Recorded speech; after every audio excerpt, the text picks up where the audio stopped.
Friends, Kannada ಚಿತ್ರರಂಗದಲ್ಲಿ ಹೊಸ ಇತಿಹಾಸ ಬರೆದ ಡೈರೆಕ್ಟರ್ ಪ್ರಶಾಂತ್ ನೀಲ್ ಯಾರು?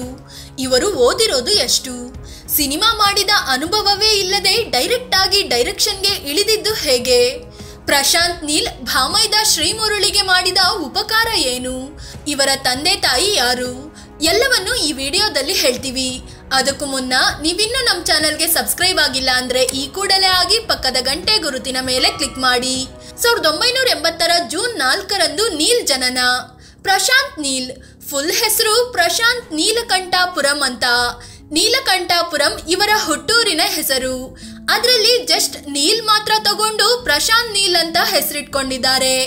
ಇವರು 1980 ಜೂನ್ 4ರಂದು ಜನಿಸಿದ್ರು. ಇವರ ತಂದೆ ಸುಭಾಷ್, ತಾಯಿ ಭಾರತಿ. ಇವರದ್ದು ತೆಲುಗು ಭಾಷೆ ಮಾತನಾಡೋ ಕುಟುಂಬವಾಗಿತ್ತು. ಇವರು ಆಂಧ್ರ ಪ್ರದೇಶದ ನೀಲಕಂಠಾಪುರಂನಿಂದ ಬಂದು ಬೆಂಗಳೂರಿನಲ್ಲಿ ಸೆಟಲ್ ಆಗಿದ್ರು. ಇವರ ತಂದೆ ಹೋಟೆಲ್ ಹೈಲ್ಯಾಂಡ್ಸ್ ಮತ್ತು ಮೋತಿ ಮಹಲ್ ಗ್ರೂಪ್ನ ಕೋ ಓನರ್ ಆಗಿದ್ರು. ಹೀಗಾಗಿ ಇವರದ್ದು ರಿಚ್ ಕುಟುಂಬವೇ ಆಗಿತ್ತು. ಚಿಕ್ಕಂದಿನಿಂದಲೂ ಯಾವುದಕ್ಕೂ ಕೊರತೆಯೇ ಇರಲಿಲ್ಲ. ಆಂಧ್ರ ಪ್ರದೇಶದ ಕಾಂಗ್ರೆಸ್ ನಾಯಕ ಮಾಜಿ ಸಚಿವ ರಘುವೀರ ರೆಡ್ಡಿ ಪ್ರಶಾಂತ್ ನೀಲ್ಗೆ ಕ್ಲೋಸ್ ರಿಲೇಟಿವ್ ಆಗಬೇಕು. ಮೊದಲಿನಿಂದಲೂ ಇತ್ತು ಸಿನಿಮಾ ಹುಚ್ಚು. ಪ್ರಶಾಂತ್ ನೀಲ್ ಬೆಂಗಳೂರಿನ ಬಾಲ್ಡ್ವಿನ್ ಸ್ಕೂಲ್ನಲ್ಲಿ ಆರಂಭಿಕ ಶಿಕ್ಷಣ ಪಡ್ಕೊಂಡ್ರು. ನಂತರ ಶೇಷಾದ್ರಿಪುರಂ ಕಾಲೇಜಿನಲ್ಲಿ ಓದಿದ ನೀಲ್ MBA ಕಂಪ್ಲೀಟ್ ಮಾಡಿದ್ರು. ಇದಾದ್ಮೇಲೆ ಸಿನಿಮಾ ಕ್ಷೇತ್ರದಲ್ಲಿ ಇಂಟ್ರೆಸ್ಟ್ ಬೆಳೆಸಿಕೊಂಡ್ರು. ತೆಲುಗು ನಟ ಆದರ್ಶ್ ಬಾಲಕೃಷ್ಣ ಕೂಡ ಇವರಿಗೆ ನೆಂಟರಾಗಬೇಕು. ನಂತರದಲ್ಲಿ ಸಿನಿಮಾಗೆ ಸಂಬಂಧಿಸಿದಂತೆ ಕೋರ್ಸ್ ತಗೊಂಡ್ರು. ಅದು ಮುಗಿದ ಬಳಿಕ ತಮ್ಮ ತಂಗಿಯ ಪತಿ ಶ್ರೀಮುರಳಿನ ಹಾಕೊಂಡು ಒಂದು ಸಿನಿಮಾ ಮಾಡಬೇಕು ಅಂತ ಅಂದ್ಕೊಂಡ್ರು. ಅದಕ್ಕಾಗಿ ಆ ಹುಡುಗಿ ನೀನೇ ಅಂತ ಟೈಟಲ್ ಇಟ್ಟು ಒಂದು ಕತೆ ಕೂಡ ಬರೆದಿದ್ರು. ಮುರಳಿಗಾಗಿಯೇ ಬರೆದ ಕತೆ ಉಗ್ರಂ. ಎಸ್, ಆ ಹುಡುಗಿ ನೀನೇ ಅನ್ನೋ ಕತೆ ಏನೋ ಬರೆದ್ರು. ಆದ್ರೆ ನೀಲ್ಗೆ ಆಗಿನ್ನೂ ಸಿನಿಮಾ ಫೀಲ್ಡ್ ನಲ್ಲಿ ಅನುಭವವೇ ಇರಲಿಲ್ಲ. ಹೀಗಾಗಿ ಸ್ವಲ್ಪ ಟೈಮ್ ತಗೊಂಡು ಶ್ರೀಮುರಳಿಯ ಮ್ಯಾನರಿಸಮ್ ಅಬ್ಸರ್ವ್ ಮಾಡಿದ್ರು. ಕನ್ನಡದ ಜೊತೆಗೆ ಲೆಕ್ಕವಿಲ್ಲದಷ್ಟು ಬೇರೆ ಬೇರೆ ಭಾಷೆಯ ಸಿನಿಮಾಗಳನ್ನು ನೋಡಿದ್ರು. ಅದರಿಂದ ಸಾಕಷ್ಟು ಕಲಿತುಕೊಂಡ್ರು ಕೂಡ.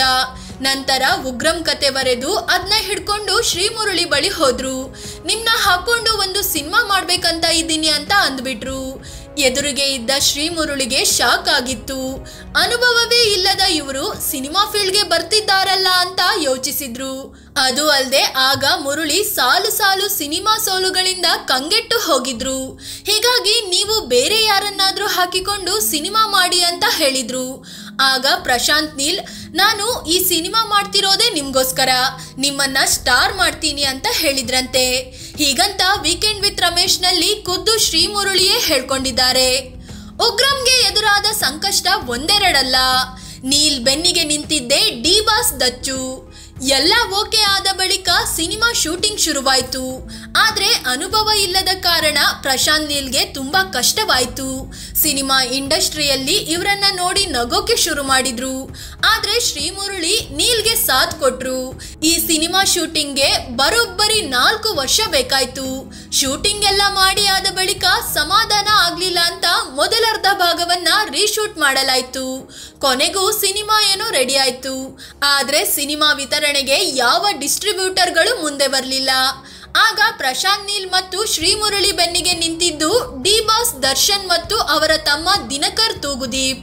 ಇವರ ತೂಗುದೀಪ ಡಿಸ್ಟ್ರಿಬ್ಯೂಟರ್ ಸಂಸ್ಥೆಯಿಂದ ಸಿನಿಮಾ ವಿತರಣೆ ಮಾಡಲಾಯಿತು. ಸಿನಿಮಾ ಬಿಡುಗಡೆ ಆಯ್ತು. ದೊಡ್ಡ ಮಟ್ಟದಲ್ಲಿ ಸಕ್ಸಸ್ ಕಾಣ್ತು. ಪ್ರಶಾಂತ್ ನೀಲ್ ಡೈರೆಕ್ಷನ್ಗೆ ಜನ ಜೈ ಅಂದ್ರು. ನೀಲ್ ಹೇಳಿದಂತೆ ಶ್ರೀಮುರಳಿ ರೋರಿಂಗ್ ಸ್ಟಾರ್ ಆದ್ರು. ಆದ್ರೆ ಈ ಸಿನಿಮಾಗಾಗಿ ಮನೆ ಕೂಡ ಮಾರಿದ್ದ ನೀಲ್ಗೆ ಅಷ್ಟು ದುಡ್ಡು ಬರಲಿಲ್ಲ. ದೀರ್ಘಕಾಲ ಶೂಟಿಂಗ್ ನಿಂದ ಹೆಚ್ಚು ಖರ್ಚಾಗಿತ್ತು.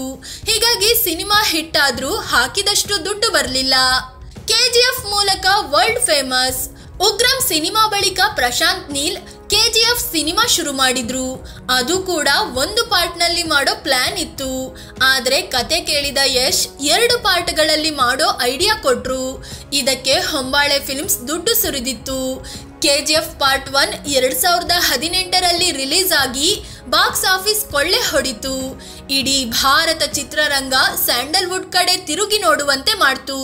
ಇದಾದ್ಮೇಲೆ KGF ಪಾರ್ಟ್ 2 2022ರಲ್ಲಿ ರಿಲೀಸ್ ಆಯ್ತು. ಇದು ಕೂಡ ಚಿಂದಿ ಉಡಾಯಿಸ್ತು. ನಂತರ ಪ್ರಭಾಸ್ ಅಭಿನಯದ ಸಲಾರ್ ಸಿನಿಮಾ ಡೈರೆಕ್ಟ್ ಮಾಡಿದ್ರು. ಬಾಹುಬಲಿ ಬಳಿಕ ಸಾಲು ಸಾಲು ಸೋಲು ಕಂಡ ಪ್ರಭಾಸ್ಗೆ ಈ ಸಿನಿಮಾ ಮರುಜನ್ಮ ನೀಡಿದೆ.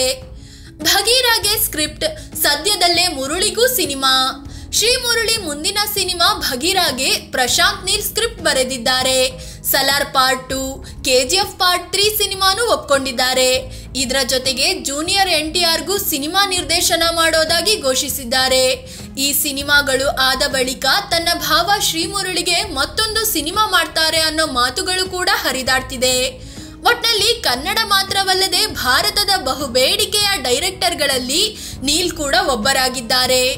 ವೈಯಕ್ತಿಕ ಜೀವನ ಹೇಗಿದೆ ಗೊತ್ತಾ? ಪ್ರಶಾಂತ್ ನೀಲ್ 2010ರಲ್ಲಿ ಲಿಖಿತಾ ರೆಡ್ಡಿ ಅನ್ನೋರನ್ನ ಮದುವೆ ಆದ್ರು.